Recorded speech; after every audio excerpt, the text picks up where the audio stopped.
신약성경 디모데후서 4장 1절에서 8절까지 말씀입니다. 디모데후서 4장 1절에서 8절까지 말씀을 봉독해 드리겠습니다.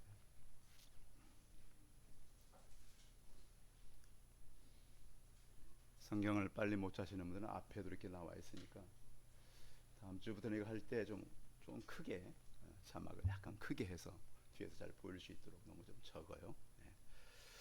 봉독해 드리겠습니다. 하나님 앞과 살아있는 자와 죽은 자를 심판하실 그리스도 예수 앞에서 그가 나타나실 것과 그의 나라를 두고 엄히 명하노니 너는 말씀을 전파하라. 때를 얻든지 못 얻든지 항상 힘쓰라. 범사에 오래 참음과 가르침으로 경책하며 경계하며 권하라. 때가 이르리니 사람이 바른 교훈을 받지 아니하며 귀가 가려워서 자기의 사욕을 따를 스승을 많이 두고 또 그 길을 진리에서 돌이켜 허탄한 이야기를 따르리라. 그러나 너는 모든 일에 신중하여 고난을 받으며 전도자의 일을 하며 내 직무를 다하라.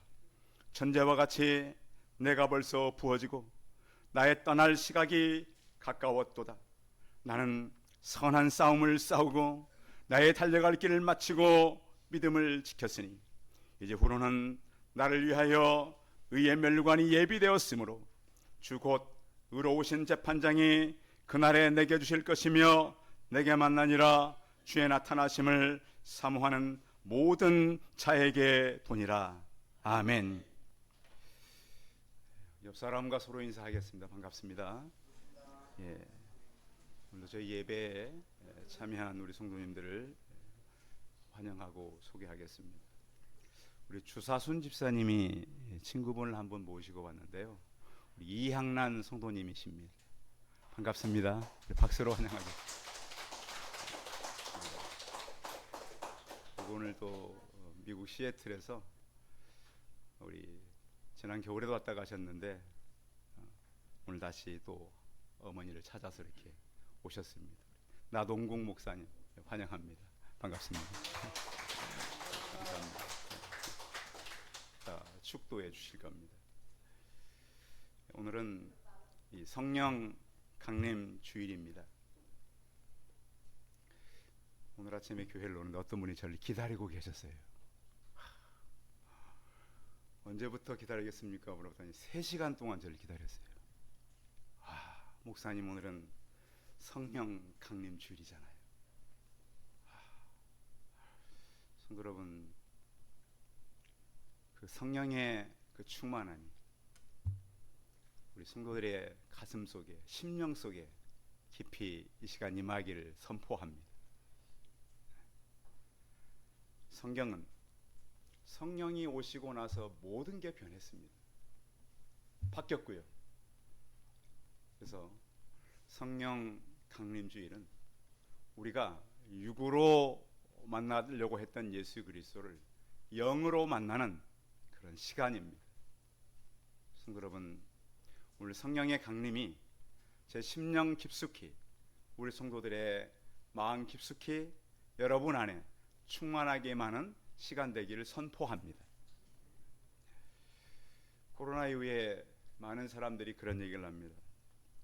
우리가 살던 삶의 방식이 이제는 통하지 않는다. 요즘에 사람들이요, 미래에 어떻게 될지 예측을 잘 못해요. 그래서 갑작스런 일을 만나는 사람들을 제가 종종 이렇게 연락도 받게 되고 만나게 돼요. 왜 이런 일이 생기지? 과거에 없던 일이 여러분 혹시 갑작스럽게 여러분들에게 이렇게 다가온다 그래도 너무 놀라지 마십시오. 한번 따라해서 놀라지 말자. 좀 크게 놀라지 말자. 제가 그런 전화를 계속 받고 있기 때문에 그러는 거예요. 갑작스레 생겼어요. 그러면 얼른 저에게 먼저 전화하십시오. 목사님, 이런 일이 생겼어요. 전화하세요. 꼭. 왜? 요즘 여러분 주변에 이런 일이 없으면 왜 이런 일이 생기지? 그런 일이 많이 생기게 될 수밖에 없는 그런 현실을 우리가 살고 있습니다. 그래서 그러면 이제 이 성령 강림주일에 우리가 고민할 건 뭐냐면, 지금의 세대보다는 우리는 다음 세대잖아요. 주일학교나 청년들, 그 세대를 우리는 남기기 위해서 우리가 존재하는 겁니다. 알겠어요? 그래서 나를 통해서 하나님께서 하고자 하는 일들이 분명히 있어요. 그래서 나를 보낸 거거든요. 그래서 우리는 주님 앞에서 마음을 다하고 뜻을 다하고 성품을 다해서 그분의 뜻을 분별하고, 어떻게 하든지 내 다음 세대가 성령이 충만하게 일어날 수 있도록 하나님 앞에 기도가 여러분들 계속 이어지기를 바랍니다. 그래서 우리 교회 안에서 여러분들 봉사 많이 하시잖아요. 여러분이 이제 달란트들이 있으니까 그런 봉사를 통해서 하나님, 봉사를 할 때마다, 준비를 할 때마다 하나님, 나의 수고를 통해서 다음 세대들이 힘을 얻게 도와주옵소서. 꼭 그런 기도를 하시기 바랍니다. 하나님께서는 교회를 통해서 그런 일이 되기를 원하시는 거예요. 그래서 교회의 역사는 언제나 보면은 성령이 역사할 때 새로운 바람이 불었어요. 그런 일이 나타났단 말이에요. 그래서 우리를 성경은 과거의 어제 사람이라고 하지 않았고 새로운 사람이라고 늘 말씀하셨어요. 누구든지 그리스도 안에 있으면 새로운 뭐라 그래요? 피조물이다. 새로 창조되었다. 그러니까 우리가 어제의 육신을 갖고 있는 것이 아니라 우리의 피가 변한다는 사실을 믿으셔야 돼요. 우리 한국 의사보다 미국 의사가 좀 더 잔인해요. 목사님 맞아요? 예? 예, 있어요. 어떻게 하면 그 사람들은 예배 들어오는 사람들의 피를 뽑아본대요. 피를. 그리고 예배를 마치고 나가는 사람 피를 뽑아본대. 연구해보니까 피가 변해 있더라는 거예요. 여러분, 피가 변하면 사람이 변한 걸까요? 안 변한 걸까요? 변한 거예요. 왜? 심령의 상태가 변해졌다는 거예요. 그래서 하나님께서 우리를 예배와 말씀을 통해서 새롭게 한다는 사실을 믿어야 돼요. 혹시 여러분들 질병과 고난과 근심을 가지고 오셨습니까? 이 시간 하나님께 내려놓는 시간 되시기 바랍니다. 피곤한 분들은 그냥 푹 주무셔요. 그냥 목사님 설교하든 말든 난 자야 되겠다. 그건 제 책임이니까요. 그래서 예배 시간에 하나님께서 새 일을 행한다는 사실을 믿고, 혹시 우리가 예배 전에 너무 근심되는 일, 힘든 일, 어려운 일을 가지고 왔다 할지라도 그 문제의 보자기를 하나님께 옮기는 진정한 믿음의 시간이 되시길 바랍니다. 옛날에 목욕탕에 가면 그런 일이 있었어요. 기중품은 뭐 하라고요? 여러분 옛날 목욕탕 안 가보셨어요? 입구에 뭐라고 써있어요? 기중품은 주인에게 맡기세요. 그것만 책임지겠다는 거예요. 이 시간 여러분 마음대로 하십시오. 하나님께 맡기든지 여러분들이 가지고 가든지 그건 여러분의 자유입니다. 여러분, 그래서 여러분이 혹 어려움을 가지고 왔다면 그 문제를 하나님 꼭 내려놓고 싸가지 마시고 가시는 여러분, 우리 성도들이 다 되시기 바랍니다. 우리를 하나님께서 이렇게 말씀했어요. 너희는 택하신 족속이요 왕 같은 제사장들이요 거룩한 나라요 그의 소유된 백성이라 그랬습니다. 우리 신분이 변했다는 거예요. 그런데 우리는 어때요? 내 신분 변한 걸 알아요, 몰라요? 잘 몰라요. 왜? 성경을 하도 안 읽으니까. 성경은 읽으면 읽을수록 우리 신분이 변했다. 과거에는 우리가 노예들이었고 세상의 종이었지만 이제는 하나님의 종으로 바뀌었다. 그러니까 우리 성도님들이 집에서 계시면서 하나님 말씀을 많이 듣고 그 말씀대로 정말 살아가는 우리 성도들 되시기 바랍니다. 성령의 역사는 뭐냐면 지륵 같은 어두운 시대를 바꾸어서 새로운 빛을 여는 시대로 바뀝니다. 요즘 우리가 이제 그 부활절 이후에 40일이 지나면 성령 강림절을 또 하잖아요. 그렇잖아요. 부활절 성령이 오신 날이니까. 그래서 하나님께서 우리에게 성령이 오시고 나서 성경은 어떻게 변했는가? 대단한 동력이 왔고 회복이 왔고 치유가 왔고 성령의 역사는 거부할 수 없는 역사였습니다. 하나님 역사는요, 우리가 거부한다고 안 오는 게 아니에요. 불가항력적이에요. 그래서 우리 교회에 오면은 은혜 받았다라는 표현을 쓰잖아요. 성경에 은혜 받을 은혜는 능동태가 아니고 수동태예요. 말이. 그건 나와 상관없어요. 하나님은 그것을 은혜를 주셔야 되는 거예요. 거부할 수 없어요. 강력해요. 왜? 이것은 나로 기인하는 것이 아니에요. 하나님께로부터 온 것이에요.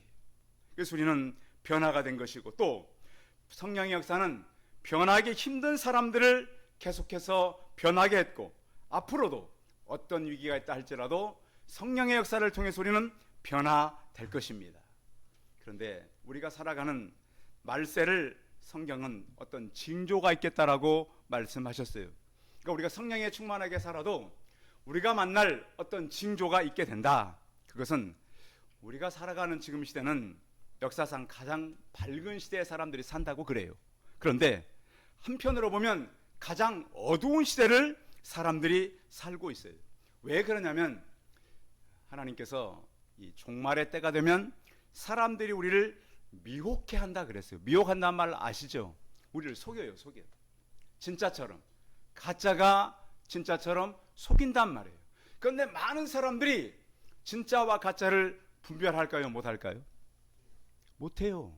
지금 이렇게 보면 대한민국의 어떤 공부하는 수준은 세계에서 높잖아요. 문맹률도 이 한국이 굉장히 그러니까 글씨를 모르는 사람이 거의 없어요. 대한민국은 세계 모든 나라에 비해서 대한민국이 대한민국 언어를 가장 많이 쓰고 사용하고 있고, 또 글씨를 모르는 사람들이 거의 없어요. 대한민국. 그런데도 사람들이 글로 속고, 그렇죠, 말로 속고 이단들과 진짜가 아닌 가짜에게 속는다는 거예요. 그런데 이 속는 현상이 어떤 현상이냐면 말세 때에 있다. 말세 때. 우리 주변에도 이렇게 보면요, 기독교 모양을 비슷하게 했는데 기독교 아닌 것들이 있어요, 없어요? 특히 사람 중에 많아요. 사람 중에. 그러니까 우리는 기독교인이라 그래놓고 나를 점검해 봐야 돼요. 나를, 다른 사람 볼 것 없이 나는 진짜 기독교인인가? 왜? 자기가 자기에게 속기 때문에 그러는 거예요. 그것을 유일하게 찾을 수 있는 방법은 하나님의 말씀과 성경이죠. 그리고 내가 성령의 충만함이 있고 육체가 아닌 영으로서 예수 그리스도를 만났는가?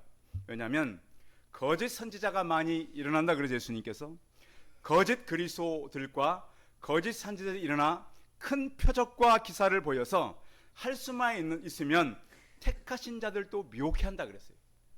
그 택한 자들도 사람들에게 잘못되어서 유혹에 넘어갈 수 있다. 요즘에 이 보이스피싱 들어보셨죠? 예, 혹시 당하신 분들 말씀은 하지 마세요. 보니까 물어보니 계셔요. 그래서 그것보다 더 치밀하게 우리를 미혹하는 사람들이 있다. 얼마나 요즘에 사람들이 가짜가 진짜와 똑같이 하는 줄 아십니까? 정말로 진짜인 줄 알았는데 가서 보니까 가짜가 참 많은 시대.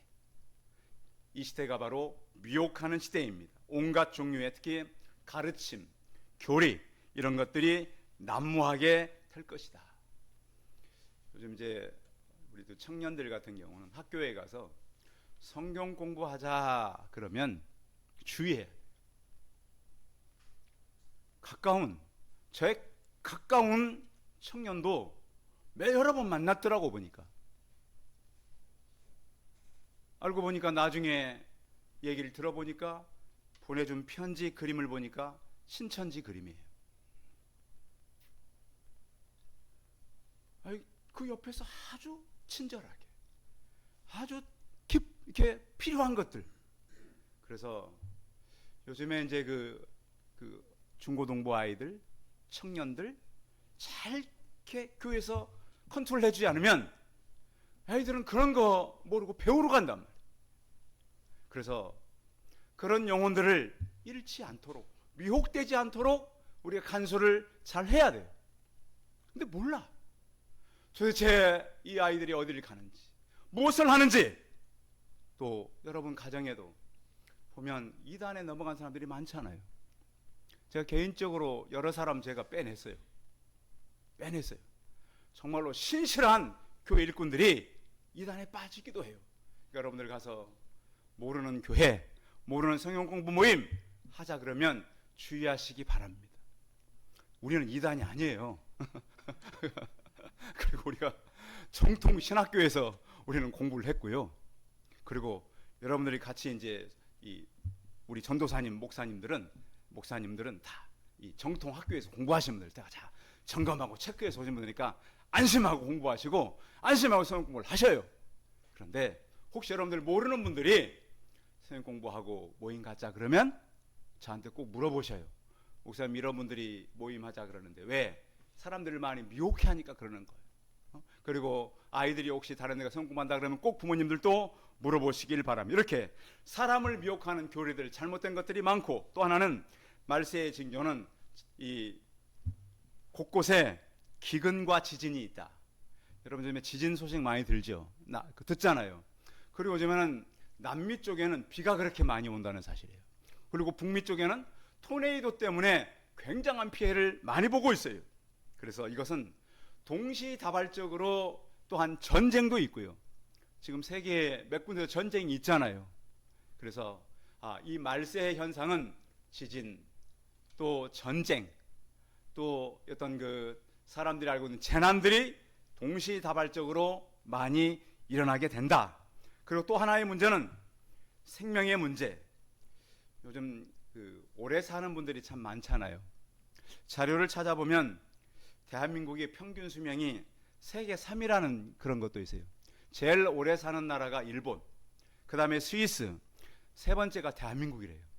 어떤 자료 보면 일본 다음에 대한민국인 것도 있어요.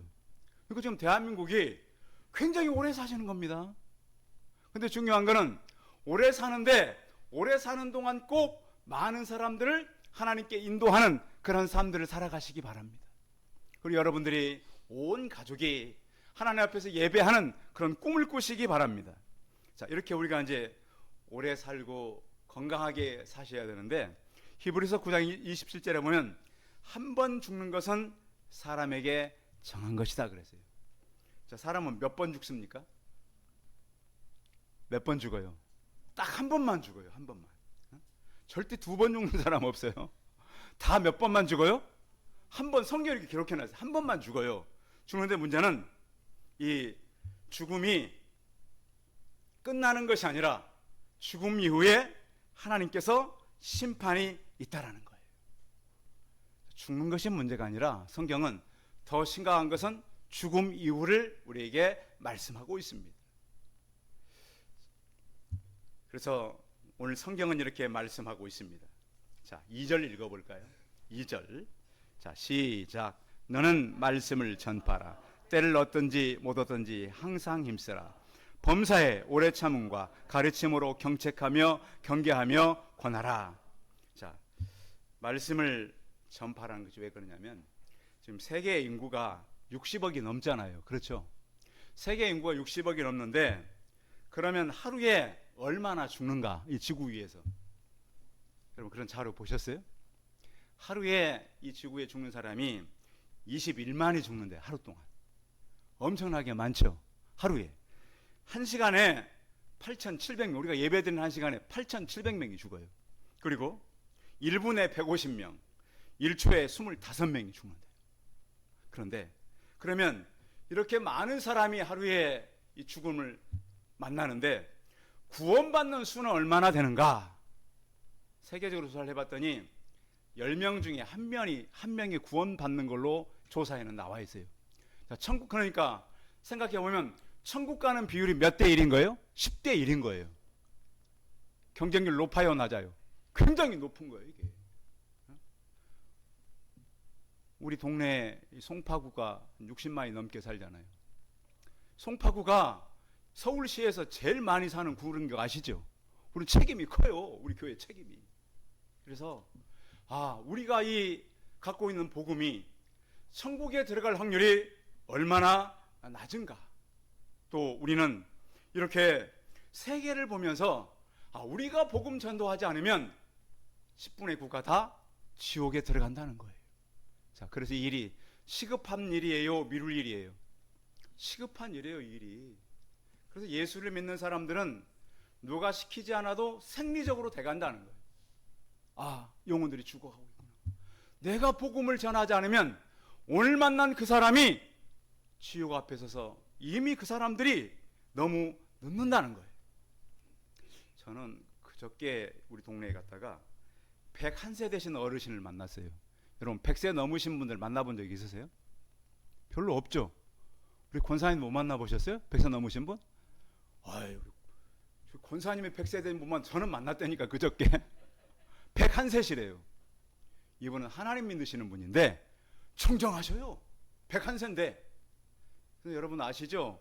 대한민국 수명이 지금 1년씩 길어진다는 거. 앞으로 저희 교회 안에도 100세 넘으신 분이 많아요.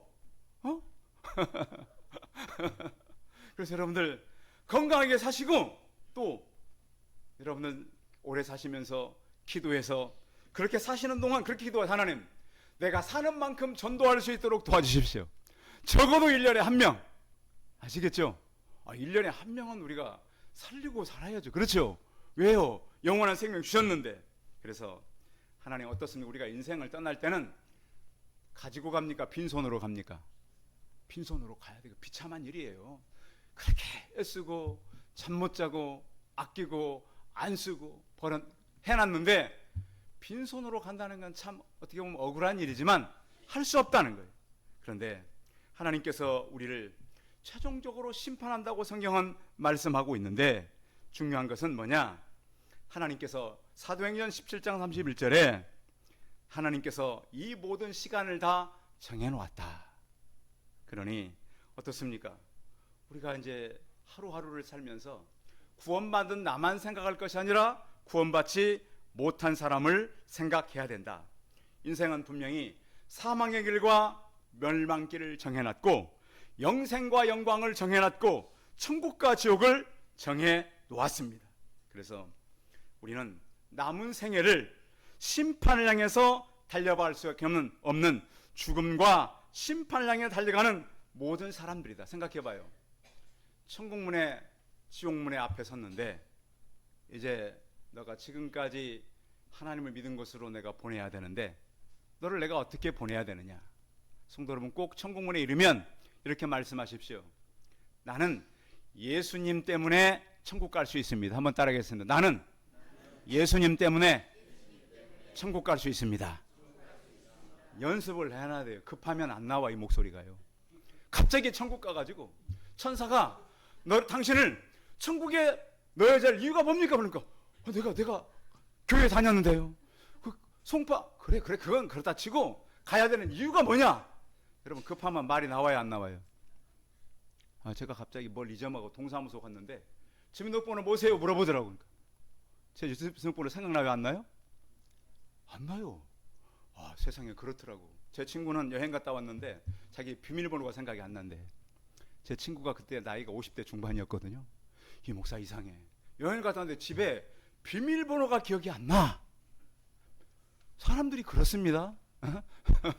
그러니까 갑자기 천사에게 붙들려 가가지고 천국 갔는데 천사가 당신을 천국에 넣어줘야 될 이유가 뭡니까?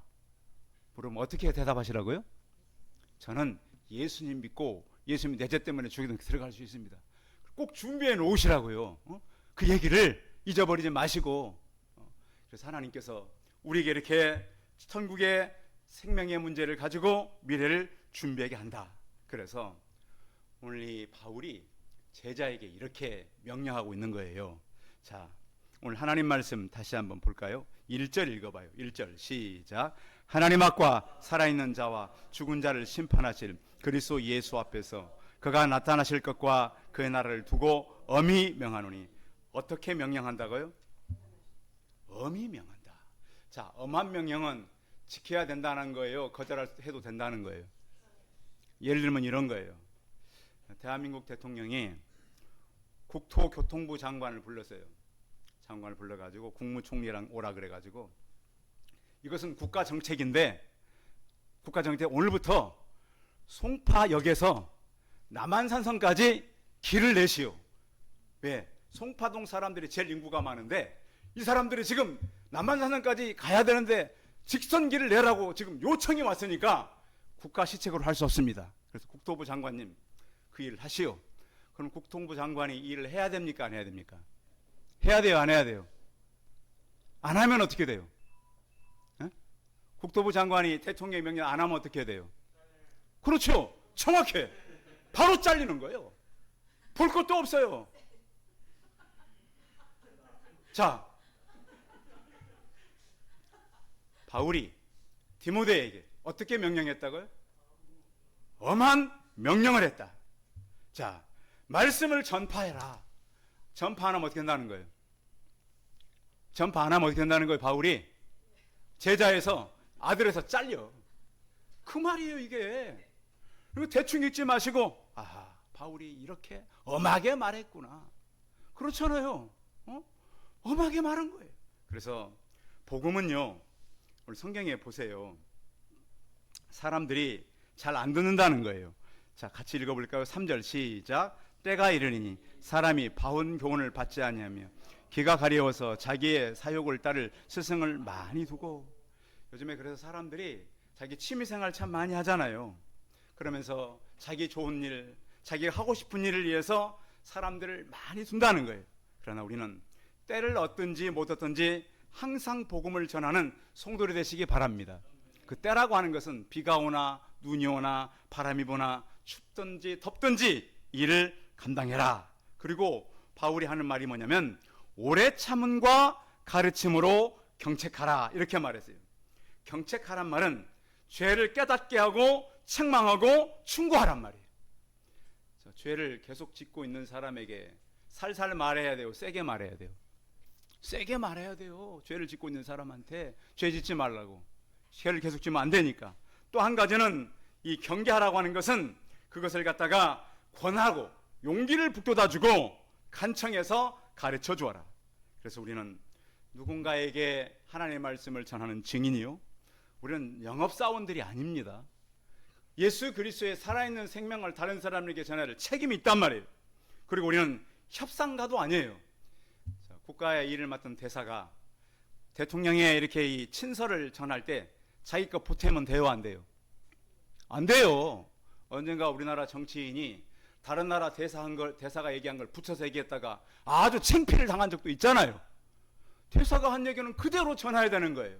자, 하나님의 말씀 우리가 더 하면 돼요, 안 돼요? 안 돼요. 그대로 전하라는 거예요. 오늘 하나님의 말씀이 바로 그거예요. 자, 5절 한번 읽어봅니다.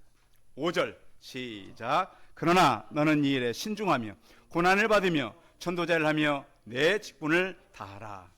사람들이 잘 안 듣고 왜 안 듣냐면 요즘 사람들의 가치관이 인문주의 학문이잖아요. 인문주의는 인간 중심의 사고의 그런 학문이에요. 자기 중심적이에요. 그래서 신본주의와 반대가 돼요. 그래서 인문학을 한 사람들에게 가장 큰 문제는 뭐냐면 회개가 어려워요. 회개가요. 거기에서 판결이 나는 거예요. 그러나 신본주의의 사람들, 은혜의 사람들은 회개가 분명하다. 그 사람들은 많은 허탄한 이야기를 따라다닌다는 거예요. 그래서 성도 여러분, 하나님께서 우리를 이 땅에 보내셔서 전도자의 직분을 감당하라고 명령을 하셨어요. 그래서 이 일은 신중하게 해야 된다. 이 신중하게 하라는 얘기는 기술적인 것보다 훨씬 이상의 것인데 적극적으로 하라는 거예요. 그리고 고난도 받아라. 예수님 믿고 어떤 사람들은 좋은 일만 있을 거라고 기대하죠. 그런데요, 우리가 이것도 생각해야 돼요. 큰 영광이 있을 때는 고난도 크다는 것을 믿으시기 바랍니다. 저는 그런 분들을 가끔씩 봬요.